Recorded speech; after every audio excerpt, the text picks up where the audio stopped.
PS1 का trailer आ चुका है और इस ट्रेलर ने जो मेरा चूतिया काटा है ना, क्या ही बोलूं मैं। ट्रेलर आने वाला था 6 बजे शाम में, फिर बाद में पता चला कि वो 9 बजे आएगा और 6 बजे से लेकर 9 बजे तक मैं इंतजार करता रहा कि कब आएगा ट्रेलर। फिर 9 बजे पता चला कि भाई ट्रेलर तो आया ही नहीं। फिर मैं इंतजार करने लगा, बज गया 10 बजने के बाद भी नहीं आया और मेरे 10 बजते ही मेरे सोने का टाइम हो जाता और मैं चला गया सोने के लिए, पर मैं सोया नहीं, फिर भी इंतजार कर ही रहा था। 11 बज गया। 11 बजने के बाद मेरा आंख लगने ही वाला था कि 11:08 पे ट्रेलर आ गया और अभी लगभग 1 बज रहे हैं और मैं इस वीडियो को रिकॉर्ड कर रहा हूँ। तो चूतियापा तो कटा है हमारे साथ। अब ये वीडियो तुम लोग को कब मिलेगा नहीं मिलेगा पता नहीं, एडिटिंग करने में तो फटती है हमारी मोबाइल से। चलो सबसे पहले जानते हैं इस मूवी के कास्ट के बारे में। इस मूवी में छिया विक्रम का किरदार है आदित्य करिकालिन का, ऐश्वर्या राय बच्चन ने किरदार निभाया है नंदिनी का, त्रिशा कुंदवई, कार्थी वंदियतेव जो कि आदित्य करिकालिन का दोस्त है, जयम रवि, अरुण मोही। अब देखो ये वॉर टाइप का स्टोरी है इस मूवी के अंदर में, तो तुम जानते ये वॉर टाइप की स्टोरी में क्या दिखाया जाता है, सत्ता का खेल, और इसमें भी वही दिखाया गया है। गद्दी का लालच है भैया, जैसे गेम ऑफ थ्रोन्स में था। मतलब कंपेयर नहीं कर रहे हम, वैसे गद्दी के बारे में बता रहे हैं। लेकिन उससे पहले तुम्हें एक जरूरी चीज है जो इस मूवी के बारे में जानना चाहिए, और वो ये है कि इस मूवी के अंदर में जो कैरेक्टर्स हैं उनका चेन किस तरह से है,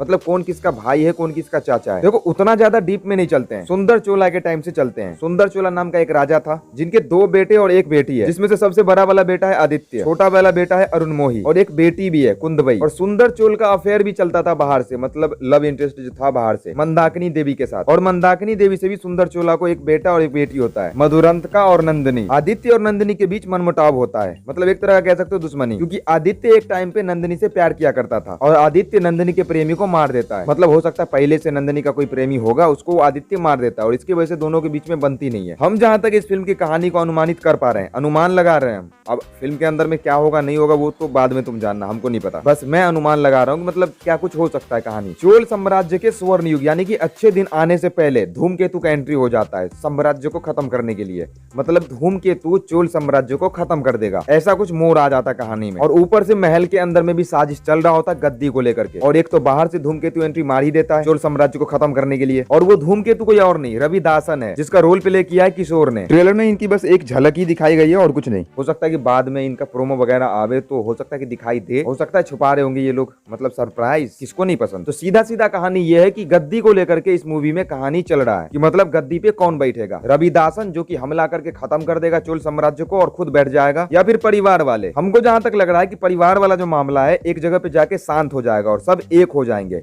फिर वो सब एक तरफ और रविदासन एक तरफ, और फिर बहुत बड़ा बैटल होगा। क्योंकि इस वाले सीन को देखो तो तुमको लगेगा कि मतलब एक तरफ जो है नंदिनी का सेना है और दूसरी तरफ रविदासन का सेना जो पानी से होते हुए जा रहा है।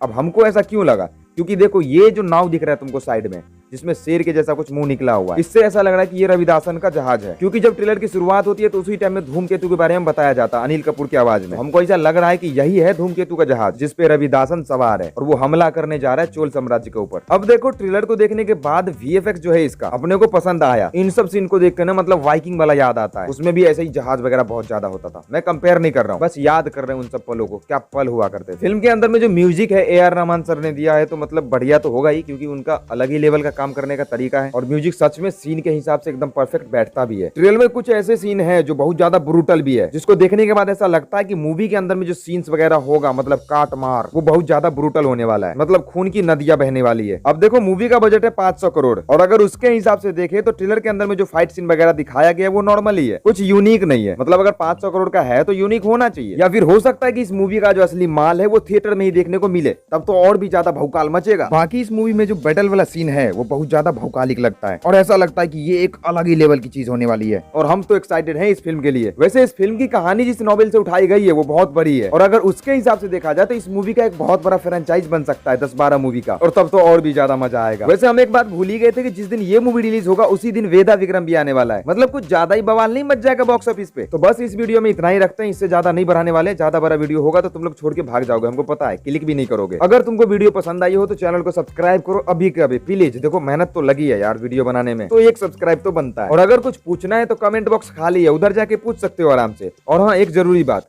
अगर तुमको लगता है कि मेरे वीडियो में कुछ कमी है, जैसे मेरी आवाज को लेकर के, या वॉइस क्लियर नहीं आ रहा, या फिर एडिटिंग में कोई कमी है, या फिर मेरे बोलने का तरीका सही नहीं है, तो कमेंट में बताओ ताकि उस समस्या का निवारण हो सके। चलो मिलेंगे किसी दूसरे वीडियो में, बाय।